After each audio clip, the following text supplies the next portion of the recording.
Quand j'ai fait cette chanson, j'ai automatiquement pensé à ma maman, donc inévitablement à la vôtre aussi.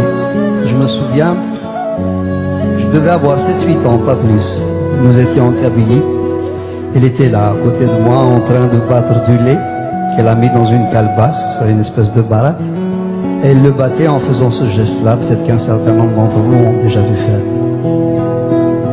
Et quand elle faisait son acte, son travail, elle rythmait aussi des mots, des idées, des chants, des soupirs.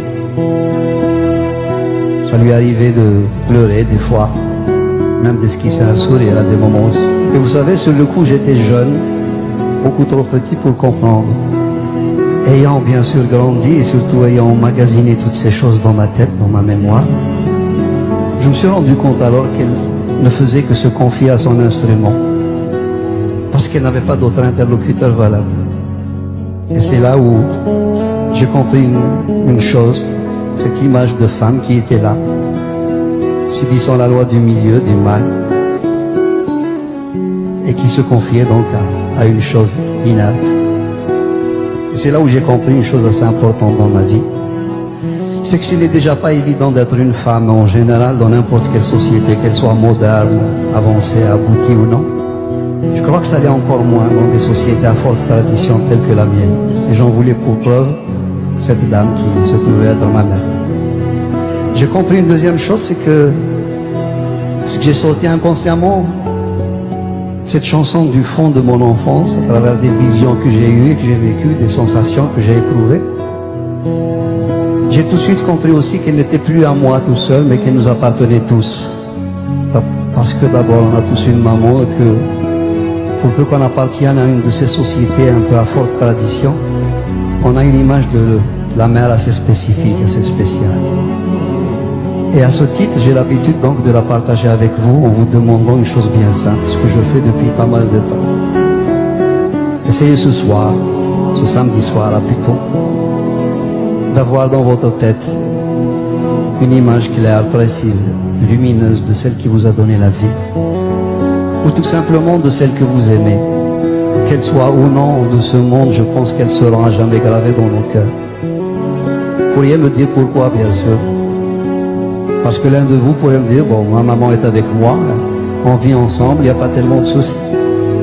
Quelqu'un d'autre me dira, j'ai de ces nouvelles au téléphone, on se tient en contact. Et vous savez, ce n'est pas du tout pour ça. Je vous le demande parce que je suis convaincu que vis-à-vis d'une femme en général et d'une maman en particulier, je crois que nous avons tous quelque chose à nous faire pardonner, ou à tout le moins à nous reprocher. Dites pas non tout de suite. Rentrez en vous-même. Questionnez-vous, et vous verrez bien. Laquelle ou lequel d'entre vous n'aura pas vu des larmes perler sur leurs joues, et surtout des larmes pour lesquelles nous avons une responsabilité plus ou moins directe, sans compter tous ces pleurs, toutes ces larmes qu'elles auront versées à notre insu, parce qu'elles n'auront pas voulu nous le montrer, soit par pudeur, soit par crainte de nous heurter, soit pour se dire, ma foi, bon, ces enfants, c'est moi qui les ai faits, si quelqu'un doit se sacrifier, autant que ce soit moi. Franchement, laquelle ou lequel d'entre nous tous aura été péché dans le tréfonds de leur cœur, le moindre de leurs frissons, la moindre de leur fragilité, et surtout cesser de voir en elles des mamans couveuses ou des mamans allaiteuses qui ne sont là que pour la reproduction, alors qu'elles peuvent aussi avoir de la place pour un cœur contrarié, des amours contrariés, un désir frustré, etc.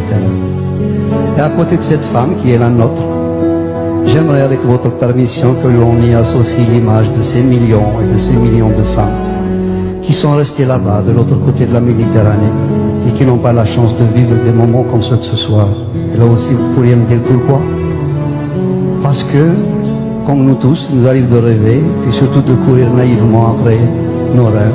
J'imagine que si ce soir on se mettait à penser à elle, il sera inscrit quelque part en haut dans le ciel de Dieu qu'un soir de novembre, somme toute banale, dans une petite ville qui s'appelle Puteaux, dans la région parisienne.